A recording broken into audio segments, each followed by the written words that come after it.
So this is Bodega, the rise of a pop culture icon. What is a bodega? While the definition has evolved over the years, as is most language, the core definition is still the same. A bodega is defined as a locally owned grocery store within its origins in New York City, particularly in a Spanish-speaking neighborhood. In Spanish, it translates to warehouse, specifically a wine cellar.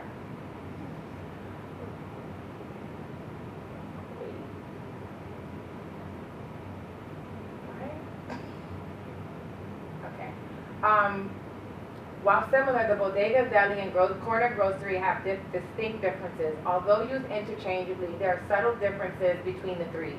Most New Yorkers were, and some are still not married to the exact terminology, at least until gentrification came rearing its ugly head. More on that later.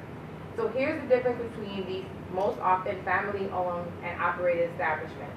Exploring the difference between the three helps to understand the history of the bodega, which is integral to its rise as a pop icon. The greengrocer, formerly known as Korean grocers or Korean markets, as they were predominantly owned by Koreans, are stores selling fresh produce, newspapers, cigarettes, and other conveniences. Found in all boroughs, they often have an open counter with a scale to weigh produce, flowers, and open freezers containing produce and other prepackaged groceries. They generally do not make sandwiches, but may serve hot buffet-style food.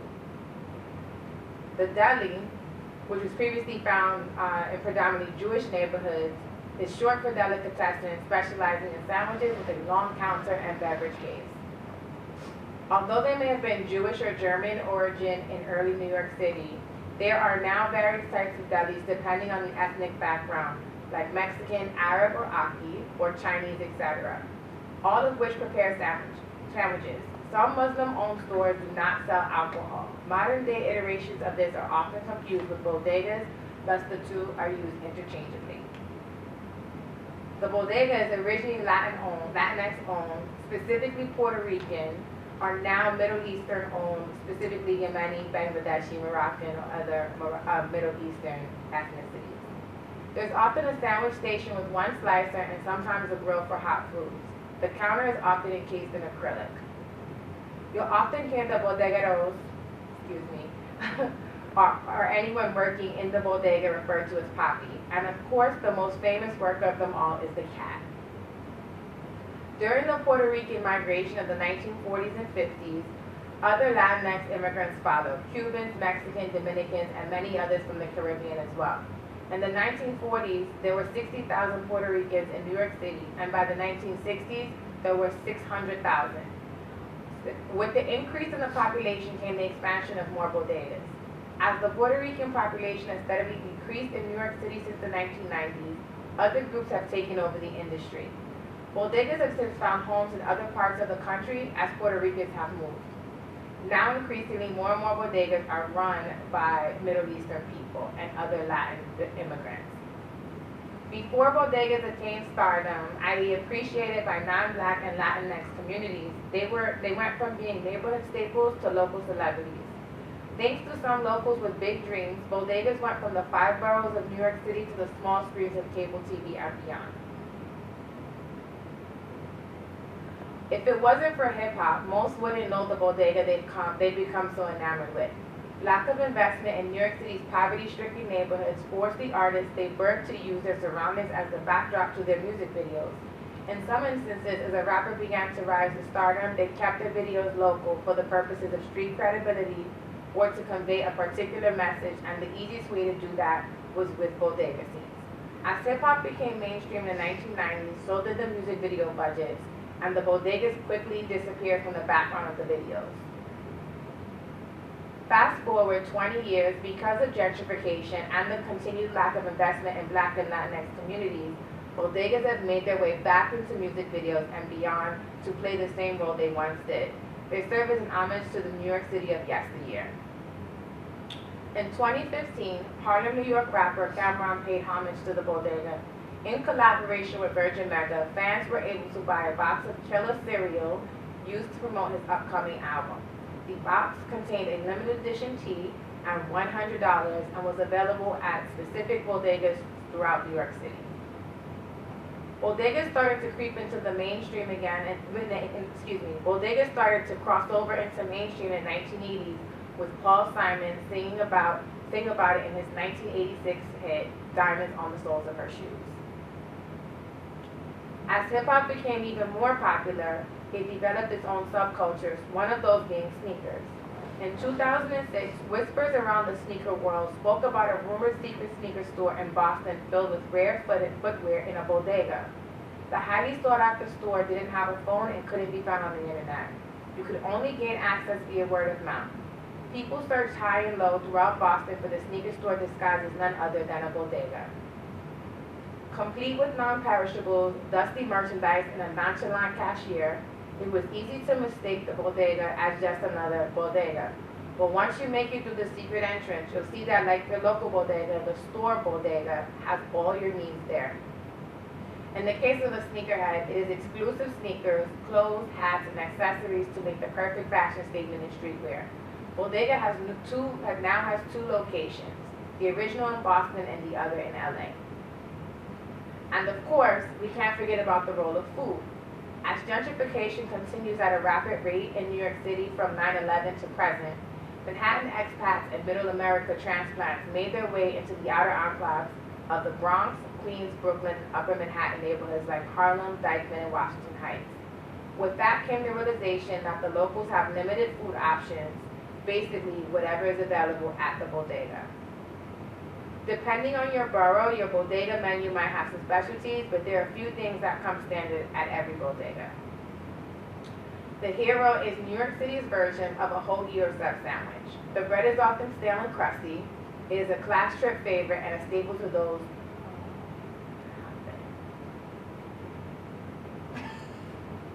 okay. It is a class trip favorite and a staple to those seeking nourishment for about $3 to $5 depending on the neighborhood. It is important how you say it. It's one word. Bacon, egg, and cheese. One word. Basically, the food of the city, the bacon, egg, and cheese can be found at every bodega or deli in New York City with a hot grill with variations of pork, beef, and turkey bacon.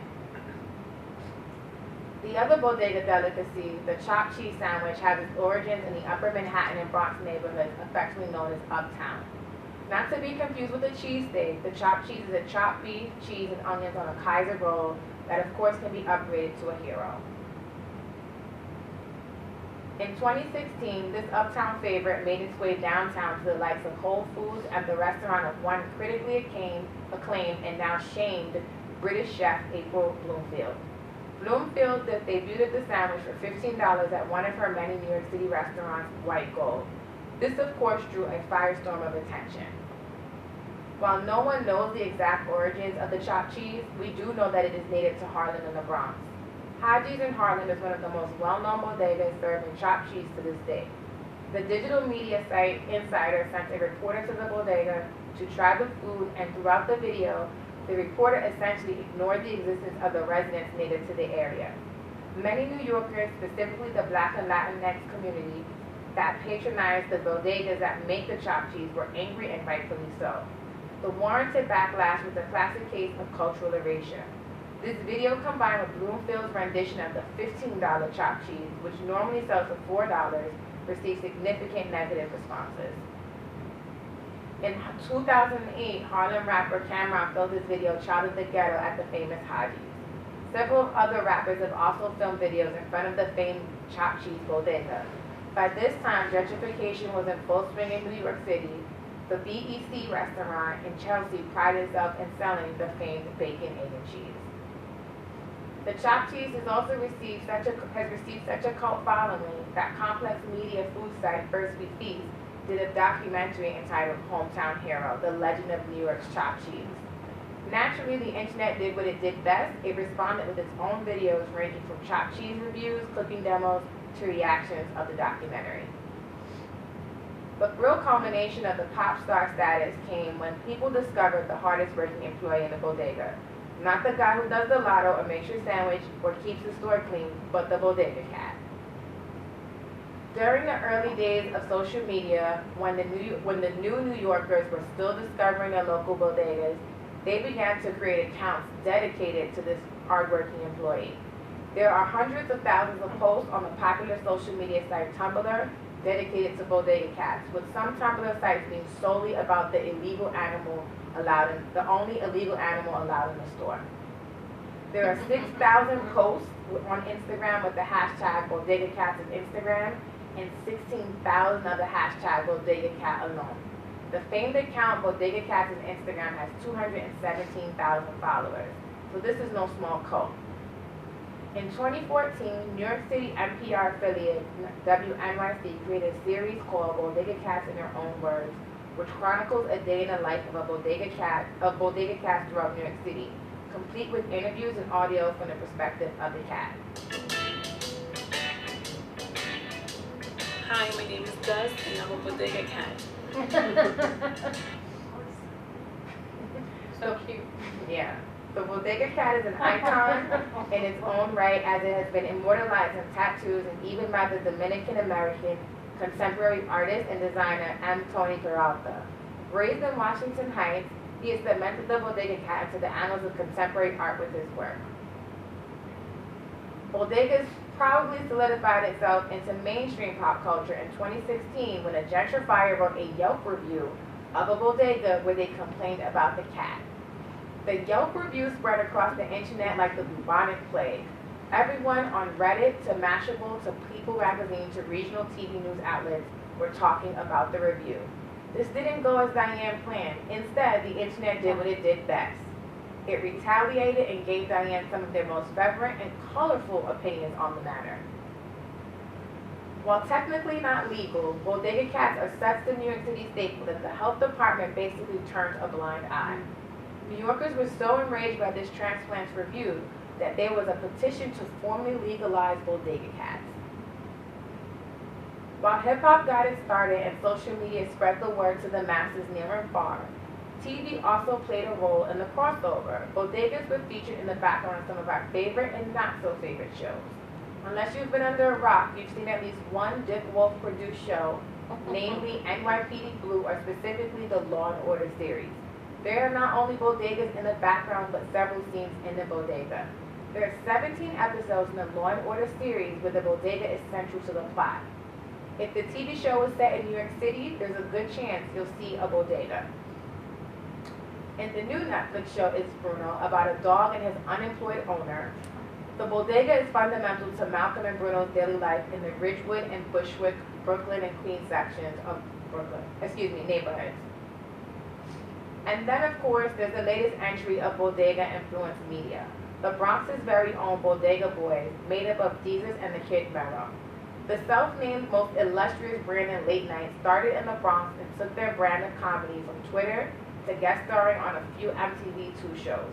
From there, their stars rose from a podcast with Complex Media to Red Bull to Milk Studios and then to late night TV shows, previously on Viceland and now on Showtime. The Bodega Boys' brand of comedy is reminiscent of the conversations often overheard at the bodega. They're brash, honest, and full of opinion. Jesus and Meryl's rise from social media darlings to premium late-night television culture commentators is very similar to the ascent of the bodega. The Bodega Boys, unlike the beloved corner store, isn't going anywhere anytime soon.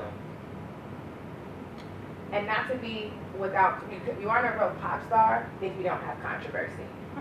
So while everyone loves the bodega, it's becoming endangered. Between rising rents and a need to change product to attract and meet the needs of gentrifiers, natives can't afford what the newbies can.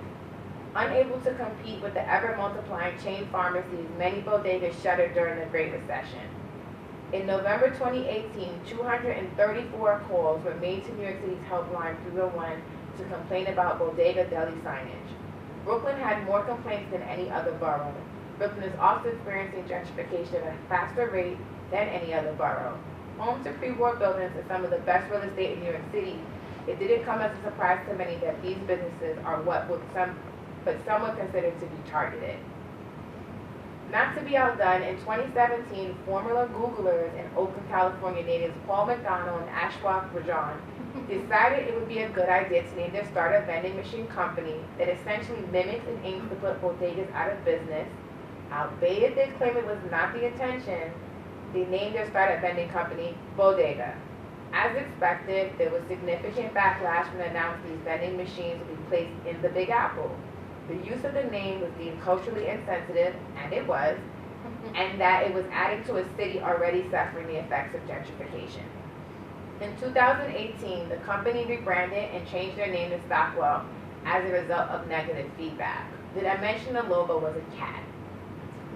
Yeah. I was I was like, is it supposed to be a bag? But no, it It's was a cat. pretty goddamn. While some of the signage is illegal as per a 2011 law or other laws dating as far back as the 1960s, the violations mostly went unnoticed by the Department of Buildings. One city council member has called for a moratorium as the average store owner cannot afford the fines to make the necessary changes to signage. The minimum fines of $6,000 and the additional penalties, not to mention the cost of a new sign, can easily bankrupt a bodega. Although bodegas were not specifically singled out, they made up the abundance of violations, particularly in low and working class neighborhoods, home to Black and Latinx communities. As the bodega star begins to dim, it is quickly becoming like the pharmacies and soda shops of yesteryear, a cherished memory that is no more than an afterthought to those who it impacted the most. Thanks to TV, music, social media, the stories of the bodega will forever be chronicled and remembered. I want you to ask yourself, what is the purpose of the bodega? Is it just a place to get food and toilet paper, or is it more than that? The bodega is a place of refuge and respite. It is a sports club, a gambling spot, a community center, safe haven, therapist, animal shelter, food center. It is the pillar for communities that are often left behind and disregarded. Oh. It is important for our dialogue about the life and death of bodega culture to pervade art, fashion, and business. Losing our traditional New York City mainstays would be unfortunate, according to Shivani Goel, journalist. I leave you with this clip.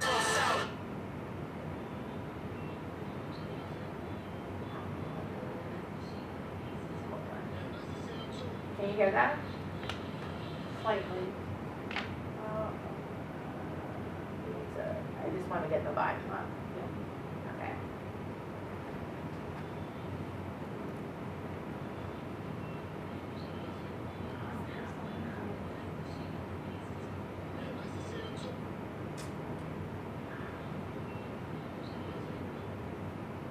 All right, let's try this one more time.